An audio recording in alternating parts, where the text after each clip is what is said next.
So it's nice going into following years that I do a lot of the same guys that I've seen and kind of know what to expect. After the obviously fourth home again, the second half, a lot of guys were attacking inside of the pitches. Today, 2 of your homers coming pitches, I think, were inside.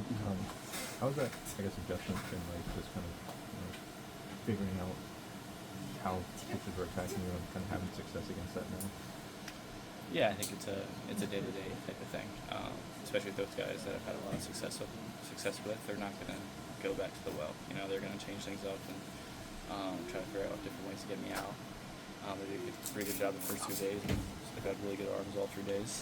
But yeah, I mean, my power is going to the backside of the field, and I had to realize that I can still do that on inside pitches. I don't need to try to pull.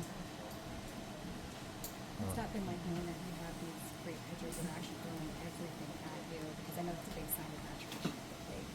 Yeah, it's definitely cool knowing that they try to attack in different ways, and it's kind of a mutual respect type of thing. It's also just part of the game. I got to figure out, if they're going to do this, I still haven't had success against them. It doesn't really matter what they're throwing. I need to find a way to get on first base and score some runs. Overall, how would you describe your confidence level? I know the season's not over yet, but going into next year in comparison to this last year when you start out in the minor leagues?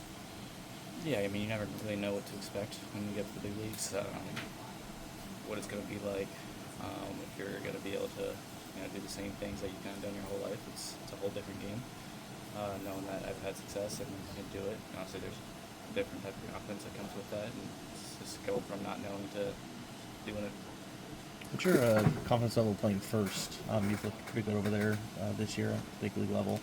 I know we talk a lot about your hitting, but you've made some good plays over there too. So how are you feeling over there after almost a season? Yeah, I feel like I've gotten better throughout the year. That's going to be a big focus in the off season. Is how can I be an elite defender? How can I save runs? How can I help the team on the defensive side of the ball more? Yourself and Shea Langoliers had 7 of the 12 hits today. He had 9 hits in the series. What type of communication do you and him and your other teammates have on the bench to try to keep the line moving and pass the buck forward? Yeah, I mean, I just go up and tell him he's the best. That's just about it. He's a great hitter.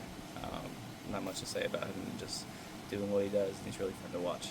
Obviously, it's hard to kind of base at bat to at bat just because it's never really the same. They might attack you the same way, but pitches will be at different locations. Who knows what it's going to be like? It's more so just an overall approach of let's try to get the ball in the heart of the zone and do some damage with it. Coach, I talked the other day about Darren Bush and how important he's been to this club for a while. What have you learned from him, and what has it been like, is him being the hitting coach here? Oh, he's awesome. I'm able to go to him, whenever something feels a little off, whether it's a simple mental adjustment, whether it's a swing adjustment. We're talking on a day-to-day basis and what I feel and what he sees. So it's been really great to have him here kind of throughout the whole way, especially with a bunch of young guys who don't know if I didn't know if my swing was going to work. Him being able to be like, your swing works, don't change that. Let's change the way you think. Let's find different ways to manipulate the barrel and find success.